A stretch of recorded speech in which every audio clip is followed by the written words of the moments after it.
I would like to be completely and utterly sober so that what I say comes out clear, concise, and straight to the point. I want Ikechi to hear me and hear me effing well. Okay? First, Emin, you didn't deserve this. You didn't deserve this. You are a beautiful woman inside and out. You're educated. You're articulate. You know how to assert yourself. You exude confidence. You look like wealth. I bet you smell good. Okay? And I feel like Ikechi is intimidated by you. I've seen the men in my comments saying men can't be intimidated by women. Yes, they can. Ikechi is exhibit A through Z. Okay? You did not deserve what happened to you in this episode. Don't let no nigga that wears fake glasses by the bulk from Zulu talk to you that way. The audacity, the gall, the temerity, the nerve. My flabber has been gasted this entire episode. Ikechi's old weak ass, broke ass.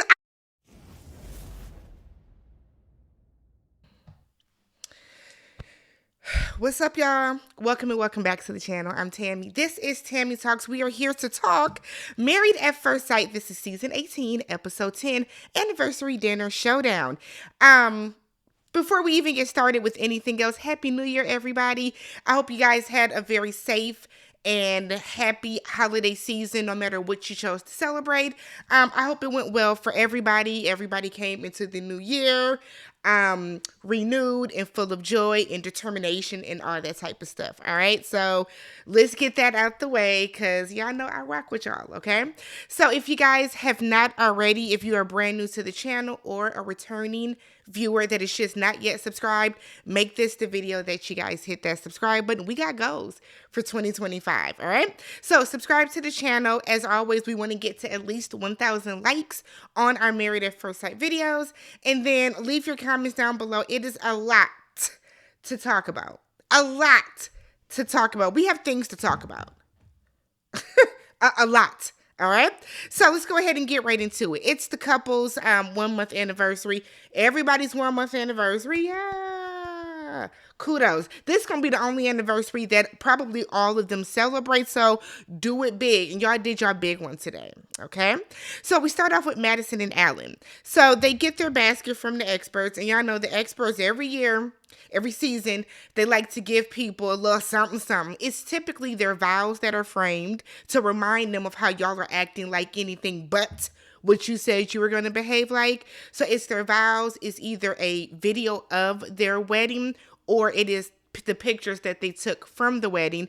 It's always like some little cheap ass champagne because it don't be nothing very classy based. And then they always get something delectable of some sort. Okay.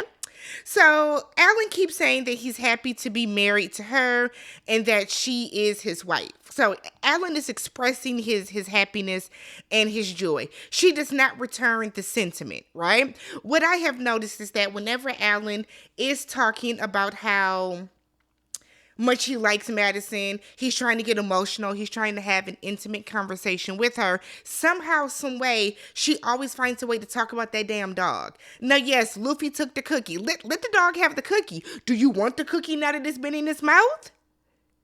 If the nigga snatched the cookie, he snatched it. I'm so tired of Madison using that dog to deflect. That's what she does. Put it on the sticky, y'all. Anytime Madison feels away or she feels like Alan is getting too deep, she wants to talk about that damn dog. She's getting on my nerves, completely on my nerves. So he then asks her if seeing the pictures spark anything in her. Is it rejuvenating anything? She said, well, I was happy there because I didn't know you then. We were brand new. I said, Madison, my God. So he then asked her, so what are the roadblocks now? She don't want to talk about it and she doesn't want to ruin the relation or the anniversary. No, be real with him, Madison. What is the roadblock? You're not attracted to him. And if you're not attracted to him, sis, you're not attracted to him. It's not the end of the world. But what we have to do is stop playing in a lot of these people's face because it's getting tired and it's getting old. I am sick and tired of Madison and Michelle acting like this. You don't like Alan, so tell him. Stop leading him on to believe that y'all can be something that you know that y'all are never gonna be. You don't like him. Whose fat ass hand is that feeding you a chip in the trailer for the rest of the season? That ain't Alan's. Thick ass fingers. Okay, let's get serious. So Alan is in his confessional saying that he doesn't know where they stand and that he has been restraining himself from like kissing her. You know exactly where y'all stand, Alan. If you have to restrain from kissing her because you don't know if she likes it or she wants it, you know exactly where y'all stand. But so shall it be. Okay, so then we get Camille and Thug Life. So they are supposed to be hooping for their 1 month anniversary. Apparently, Camille played basketball in college. So she's out there by herself playing hustle alone, and she decides to call him. So he said that something came up, so he's a little late. She's pissed, as she should be. If you were going to be late, why didn't you call? Why didn't you call and say I'm running late? Why didn't you text and say I'm running late? Y'all are in Chicago. Traffic is trash. You could have just said I'm stuck in traffic, but nonetheless. So now she feels that she is not a priority. No, you wanted this type of man. You wanted a man that wasn't going to care about you. That's what you wanted. You wanted the gold chain and all that type of stuff, but okay. Whatever. So he finally arrives, and I said, there he go. There he go. There go Thug Life. Came in with the Concord Jordans on too. I said, all right. He comes in and she was like, we're going to do suicides because if you're on time, you're late. If you're early, you're on time. If you're late, you're just late. Suicide. Thomas's old ass tried to do suicides and he pulls a hamstring. 42 years old. I am 40. I'm not doing nobody's suicides. And I played basketball. Can't do it. I ran track. Can't do it. Not gonna do it. Not in my 40-year-old body. Absolutely not. Okay. So they decide to play one-on-one. He clearly can't hoop, or he really messed up his hamstring. Whatever the case. So they sit down to talk, and he tells her that he was late for what he thinks is a good reason. He said, but it'll make sense later. I said it better. So she then says that her father used to drive 3 to 4 hours up for her to see her play basketball in Wisconsin. So I said, did you go to Wisconsin? We call it Madison here in the state. But I'm like, did you go to Wisconsin? Because that is 3 to 4 hours from Chicago. Let me find out. Let me find out, Camille. So she feels in her confessional, she's saying that him being late is rubbing her the wrong way because basketball is important to her. Don't tell us, tell him, girl. Don't tell us, tell him, okay? So Emmett and Ikechi. Let me just do this now so that I can, okay. So Emmett and Ikechi. So she is setting up a picnic for their 1 month anniversary. He comes in with horrific energy. He comes in with awful energy. So he always seems uninterested with her. He always seems unimpressed by anything that she's doing. And it's not even that he's unimpressed by everything. He's intimidated. The fact that she was putting out a charcuterie board, he looked intimidated by it. He's used to Lunchables. So, imagine him seeing a charcuterie board with assorted cheeses and olives, and he couldn't take it. So she had to almost basically put the champagne bottle in his hand and say, damn, can you open it? Oh my God. I do not like Ikechi. I don't like anything about that ugly ass man. He gets on my fucking nerves because you have behaved horrifically since you've been on the show. Letters to my future wife. What were these letters saying? Oh my God. No wonder you don't have a wife. What were the letters saying? I hate you? Look, this is what one of the letters said. My name is Ikechi. I am blank. Because you're full of shit is what you are. You're a shitty ass person. So they're sitting out here, and she said that it is jarring to be where they are at the 30-day mark. It is. It's very jarring. So he said that the score at halftime doesn't indicate the outcome of the game. Yes, it does. If you're playing football, for instance, and the score is 75-0 at halftime, we know who the fuck is gonna win. It's not a surprise who's gonna win. Dumbass. So she then starts talking about, they're doing the paint. I guess he paints. So she's like, I got this a little paint situation. He was like, is it watercolor or oil? It's whatever the fuck she bought. What did you bring? What did you bring besides that same blue jean jacket I am sick and tired of seeing you wear? I bet it's musty. It looks musty because you never take it off. So it don't matter, just paint. So I guess he's giving direction on what to do. She's talking about how her favorite color as a child was cerulean. I bet he didn't know that meant blue, okay? That's why he didn't have anything to say back. So she's trying to talk about this with him and have a conversation, and he is ignoring her. And it's talking about something, yeah, so now you want to fade the blue to the black. And I'm like, wow. So he then tells her that he would like to do this a little more often. And I said, what is that? You sit and ignore her? Y'all do that all the time. But in his words, he wants to hang out. He wants to celebrate the moments one day at a time. She asks him, is that what you think that you do now? He ignores her. He ignores her. And then said, oh, I got something stuck in my teeth. Let me tell you this. It don't take but one time for somebody to treat me like that, and I'm done. I don't play games like that with people. I don't play games like that with people at all. Emin, I want you to think better of yourself, sis. I do. I know that you came on the show because you want to be married, but this ain't it. This is not it. He is not even that attractive to be doing all of this. Oh my God. So then we get Madison and Alan. They are playing tennis. Apparently they had, I really tuned them out because I don't like her. But they are playing tennis. And apparently they had a bet that if he wins, he gets a kiss. He wins because she's trash at tennis. And she was like, you didn't specify where to kiss you. And she kisses him on the cheek. Madison, please. Madison, please. So then we get to Michelle and David. So they're going to celebrate their 1 month anniversary. And she was shady, talking about he's at his mom's house. Don't do that. He's at his house, his basement apartment. But he's getting ready at home, I guess. And she's talking about how she's disappointed in how far they are right now. This is your fault. You aren't the reason that y'all aren't progressed further. What are you talking about, Michelle? So you're disappointed in yourself? Okay, got it. Bet. Whatever. So they go out to dinner, and he takes her to a sushi restaurant because he wants to do something that he knows that she enjoys to help her relax. She immediately is like, so is that your date outfit? Now, I'm not even going to hold y'all. I saw that half zip, and I said, But I kind of feel like she wanted him to be in slacks and a blazer. And I was like, to go get sushi? Here's the thing. I feel like you can't expect somebody to go outside in themselves if you're not saying it, right?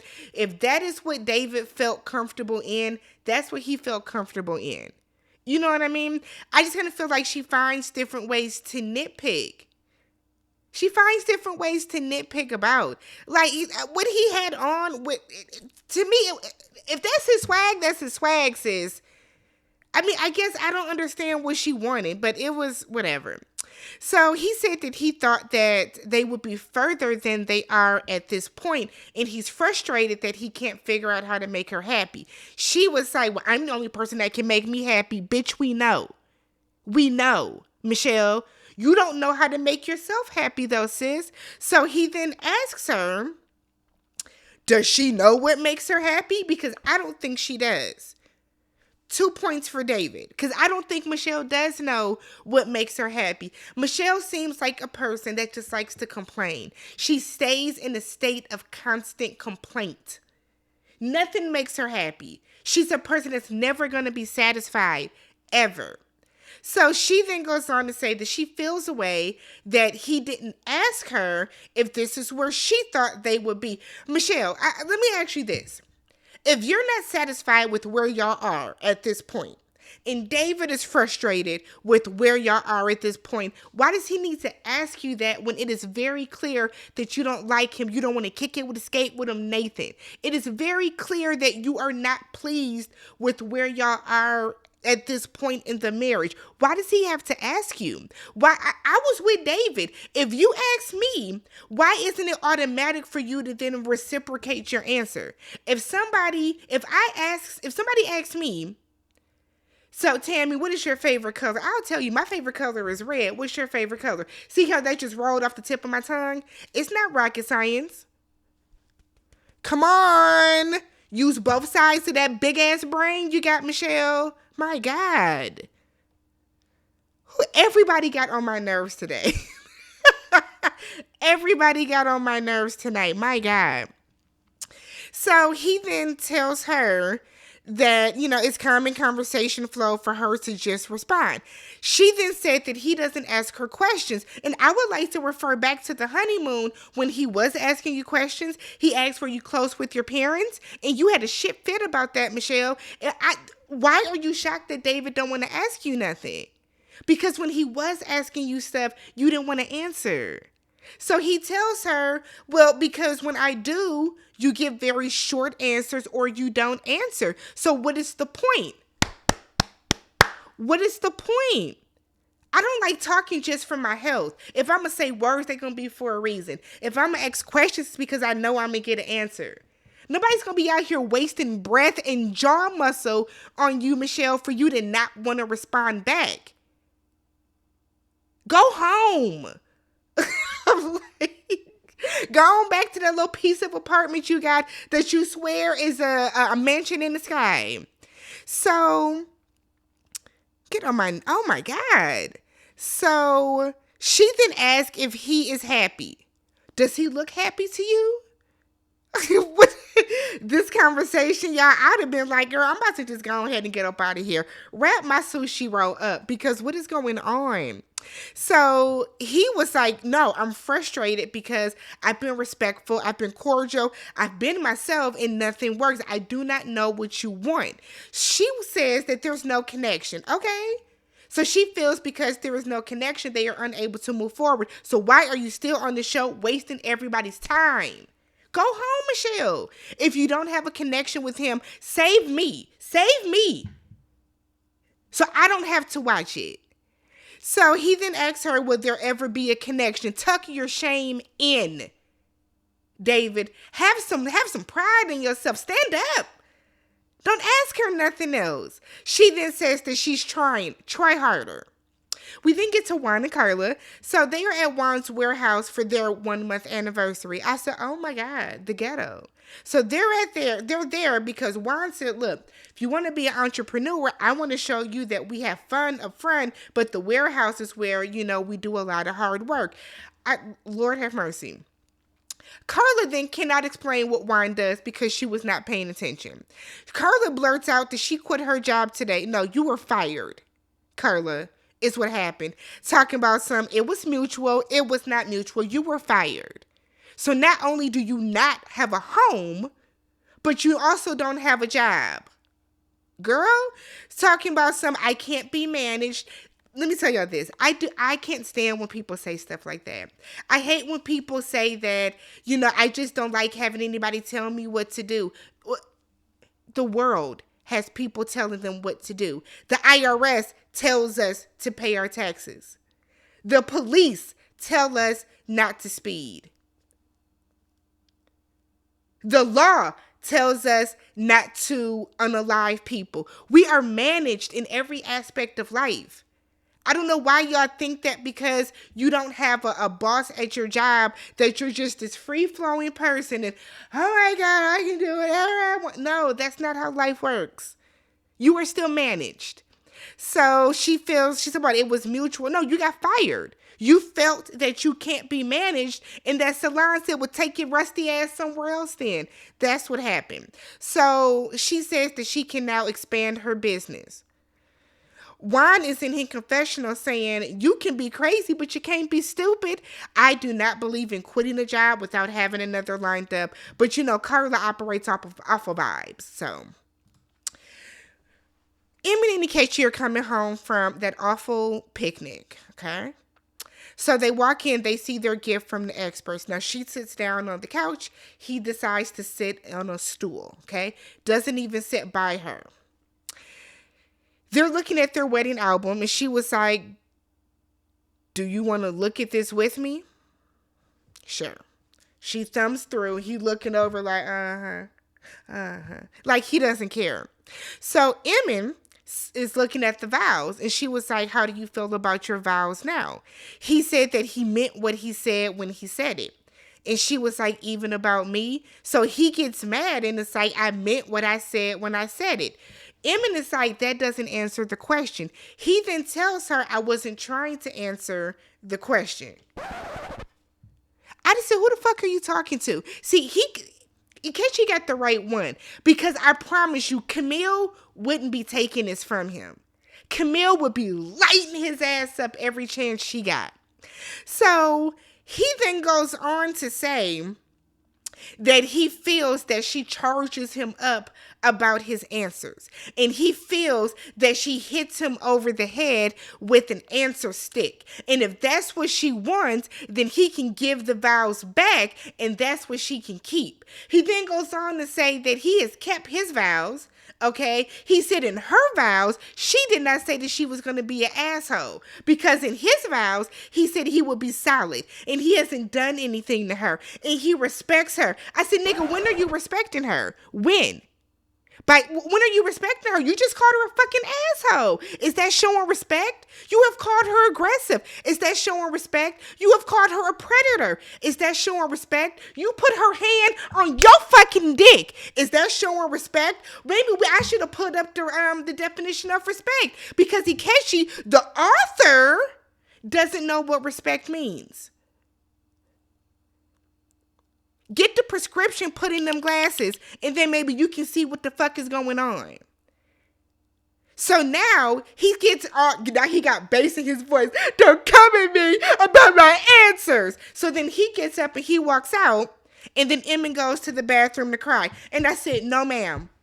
No, ma'am. Wipe them tears, Emmett. Don't let this weak ass nigga see you cry.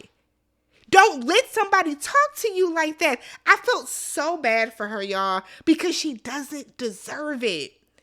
Is she thirsty? Yes. Yes. Emmett is thirsty, but she does not deserve to be talked to and to be treated like this. Where is the experts? Pastor Cal, what are you doing? Get on the flight. This is crazy, y'all. Ikechi is literally battling Chris for worst husband. Imagine being worse than Chris from season 12. What is going on? I'm mortified. It gets worse later. So then we see Michelle and David. So they're back home, and Michelle said, you know what? I don't want to ruin the night. You have ruined his life, but save the night, I guess. So they're watching their wedding video, and David is wiping away tears. Well, wiping away with a remnant of a tear. I didn't see no water, but he was saying that because, that's how they could be. He thought they would be further along by now. You got the blue-eyed, white-haired, blonde-haired bitch that you wanted. That's what you got. So this is how you're being treated. So Michelle said that she had so much hope on the wedding day, and now there's just a little less hope. He apologizes for the back and forth at dinner. He said he's not the type that argues, and he doesn't want to do that. So she asks him, what do you think you need to work on? I answer what I need to work on a lot, because you have a lot to work on. But David is better than me, and he said, well, I need to work on talking over you, talking through you, and then I need to ask you more questions. I said, don't ask her nothing. Don't ask her nothing. You can ask her, so do you prefer Bounty or Brawny? And she's going to get pissed.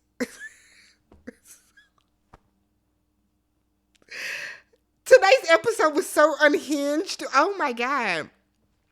So we get to Carla and Juan. They are having a picnic by the lake. It is windy AF. Shout out to the Windy City.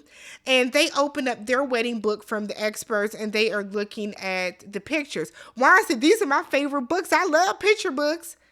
I said, wine is such a key, right? So Carla wants them to start the morning off with coffee. Juan said, we absolutely can, because you don't work. You don't have nowhere to go in the morning, so it's cool. You don't have nothing to do in the morning. We can start the morning however you want to, because you don't work. I was like, damn. Juan had me in tears. So Juan said, so what are we going to be doing? Carla said, well, I want to learn tarot. I said, oh, okay. He was like, okay, bet you can start a business with that. She said, no, just for myself. Okay. So she then goes on to say that she still has that somebody, not even a friend, somebody that wants her to fly out to New York to do some hair. So Juan is like, okay, cool. So, like, what's your rate? You know, is the flight booked? Like, what are the dates? Like, details. She was like, I didn't think about any of that. Juan said, so is it in an email, a text? She was like, no, it was a phone call. She just said that she wants me to do it. Juan said, when you get your ass back to that house, you call all your clients and you set up some house calls. Carla claims she's done that. I don't believe her. Madison and Alan go climbing trees. They do one of those, like, obstacle courses in the sky. Why y'all like doing stuff like that? But they went to do an obstacle course in the sky. And she appreciates his effort that he puts into doing the stuff that she wants to do. We don't know what Alan likes to do because we're always doing what Madison likes to do. So Alan is in his confessional saying that he does not see any evolution of Madison supposedly trying, and he doesn't want to get hurt. So Alan asks her if she sees a world where they are together forever. And she said forever is a very long time. That's your answer. Okay. So now we get Thug Life and Camille. They come in, and y'all know he's sad, so this is how he always sounds. Whenever Tom walks in, this is what I hear, because he just looks sleepy all the time. Why his eyes be so closed? So she is, as they're doing a bourbon tasting, which look fun. They make each other a drink, whatever the case. She asks him where he sees himself 5 years from now. He said, Thomas said that he sees himself making more money. He doesn't know exactly how, but making more money and with at least one kid. She sees herself as an entrepreneur in real estate where she can make her own hours and do all that type of stuff. So she gives him a gift of a hand sculpting kit so that they can, probably hold hands and their rings show. I don't think that's a gift for him, but that's fine. And then he gives her, get this. He said, you looked great in red on the honeymoon. This is a shade of red, and it is your birthstone, and he gives her a purple necklace. Is purple a shade of red? He then tells her that this is why he was late, because late to basketball because he had to drive out of the city. If y'all have been to Chicago, they suburbs are far AF and their traffic is horrific. So he got caught in unexpected traffic coming back to wherever they're staying at. And so that's why he was late. Why didn't you just text her and be like, I'm running late though, Thug Life? I don't understand it. So then we get Emin. She's been texting this loser for the past 2 days, and he has not been responding since he stormed out and left. I said, why are you still texting him? You walked out on me. I wouldn't have said shit to you. You walked out on me. What am I texting you for? Like, let's be real. So Emin kept saying that, I want to have a real conversation with him. No, your conversation should be with the experts about getting a divorce. We then see they're all getting ready for their 1 month anniversary dinner that all the couples do together. Okay. So we find out that Michelle is going to be going alone because David could not get off of work. Y'all know he works second shift. But he sent her some flowers and she appreciated that. Emin is letting us know that Ikechi came home, picked up some shoes, said, hey girl, and then left. And she thought that they were going to have a conversation, but she doesn't even know if he's going to show up. I get the feeling he was not going to show up, and production told him, you get your ass on down to that dinner. That's what I think happened. So in the Sprinter van, Emma gets on by herself, and she said that she hasn't heard from her husband in a couple of days. She said that he came and got some shoes, said hello, and he left. She tells them that he called her an asshole on their 1 month anniversary. Camille was like, girl, what? And she was like, oh, girl, I didn't tell you that part. See, y'all don't talk enough like that. Like some of the women in past seasons, remember, I'm a very good person. Them women talked constantly. Y'all ain't talking enough. But I feel like after the debacle that was last season, they probably told all the couples, y'all don't talk to each other. Y'all stay solo because when y'all do too much talking, it becomes an issue. So Juan is like, well, do you think you guys are at a point of no return? Yes, Juan. He called her an asshole on their anniversary. I would think that's at the point of no return, especially because y'all have only known each other for 30 days. So she said that, you know what, I did touch him, but he called me aggressive. She said, but y'all don't know, he put my hand on his left below, okay, on the honeymoon, on the way to the honeymoon. She was like, but I didn't think it was a big deal. Madison said, is it because it wasn't a big deal? I said, shh. Okay, Madison. Still don't like you. So we get to dinner. Camille is talking, and she was like, me and Thomas are moving in a good direction. And Michelle is like, did y'all have sex? So then Alan is like, is it a boy? I said, whoa, what is going on? So they admit they have sex. It's a good little kiki. Everybody's happy for them. Yay. Juan said that they are chilling and having fun, and then said that they are trying to get to a romantic place. Carla's like, yeah, we just gonna keep things very chill, whatever the case. As Carla is talking, Ikechi comes in, and nobody claps. Everybody was like, oh, hey, Ikechi. So they're like, so where you been? He was like, chilling. Alan said, I mean, is that a reason to miss half the dinner? Ikechi said, yes. See, Ikechi don't have a sense of humor. Alan was just making a funny. You know what I mean? But when you know that you are in the wrong, you're going to be a person that is going to behave like this, right? So David shows up, and everybody was like, David! They were geeked that David came in. I said, damn, Ikechi, when you walked in, it was silence. So I think that probably hurt his feelings because he's an author. You know, he got that book, Letters to the Women That I Hate. It's on Amazon. Y'all go check it out. So David has come on his break from work. 1, because he wanted to get that tea. And 2, because I think he wanted to just show up for Michelle and show Michelle that he can show up for her. She appreciated it a little bit. She don't be wanting to give him his props for real. But you can tell that she appreciated it a little bit, right? So Camille is like, okay, we have been talking about vulnerability.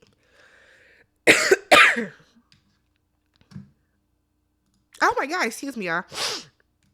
So Camille is like, we have been talking about vulnerability, okay? So she was like, Ikechi, what's good? Because Ikechi is sitting there with like a stank face, right? So he was like, I don't have peace at my house. Nigga, what? We just asked, are you okay? I don't have peace at my house, and I don't want to talk about married life with y'all. Michelle was like, so why you come? And I was with Michelle. Why did you come? What are you coming for? If you don't want to talk about marriage with this group, with the ensemble, with the collective, why did you come to a group dinner where all y'all asses are celebrating your 1 month anniversary? Make it make sense, dumbass. So he gonna tell Michelle, I can leave if you want me to. See, Michelle should have been like, you can go. I'd have been like, go. You want me to call you Uber? Don't talk funky to me and expect me to not talk funky back to you. So Ikechi said that he is there to celebrate them. And I don't know if it was Dave, somebody was like, what about y'all? He said, there is nothing to celebrate in my home. My wife makes me feel like shit in so many different ways. I don't feel comfortable talking to y'all at the table. And I'm like, really? So now it gets kind of heated because Emin is saying stuff. And then Alan is like, whoa. So like everybody's kind of on some, you doing too much, Ikechi. You doing too much. Why you doing this? So David is like, look, because Ikechi and Alan are getting ready to get into it.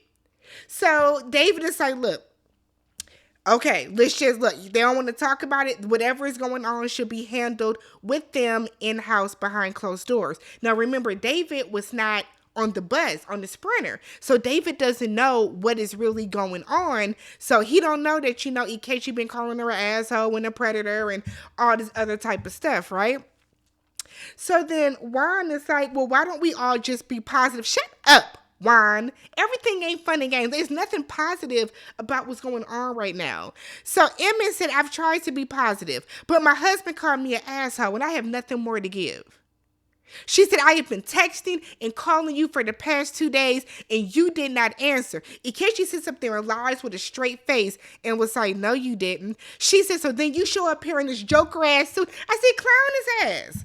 Clown his ass. The blazer was too small anyways. So Ikechi is like, you called after I called you. You didn't call that lady. Stop all that fucking lying. So next thing you know, Emma got active. She got activated quick, and Carla was like, no, ma'am. So all the ladies get up, and they all go to the bathroom. While they're in the bathroom, Ikechi is like, see, that's why I didn't want to talk about it here, and I just wanted that respect. You didn't want her to call out the fact that you've been disparaging this woman's character behind the scenes. You didn't want it to come out that you've been talking cash shit about this lady. That's why. You didn't want it to come out that you were such an insecure ass weird fucking man that clearly writes hate messages to women. That has to be what that book is about. Letters to the Women I Hate. That's what it's about on Amazon. Y'all go get it. Y'all know the prices. $9.99 for the paperback. $12.99 for the hard copy. Pay $24.99. He'll come call you an asshole to your face. Only if you're a brown-skinned black woman, I'm sure. So they're in the bathroom, and Carla is like, no man is worth taking you out of your class. And I said, I know that's right, Carla. Carla is like, let me put some energy. I know Carla hated she didn't have her sage. If Carla would have had some sage, she'd have been all up in there okay? She didn't have her sage with her. So Michelle is like, I think you're too close and too heated. Michelle. So Emmett is like, yeah, because I came here for a marriage, Michelle. See, I'd have been like, just because you don't care about your dude, just because you wanted to be on TV and get out of the simple life, just because you wanted to do that, Michelle, Emmett truly came on here to be married. You didn't. You came on here to be seen, right? Michelle can't relate because she don't like her husband. So at the table, Ikechi is apologizing to Alan, saying, I only came to celebrate y'all. You sound stupid, Ikechi. You didn't have to come. We have seen many a season where a couple that is hanging on by a thread just doesn't show up. So the ladies come back. Ikechi gets up and runs away like the little bitch that he is. He's a bitch. He's a sassy ass bitch. I don't care how y'all feel about me saying that. You act like a bitch, I'ma call you one. So then David said that he didn't appreciate how Ikechi was talking to her.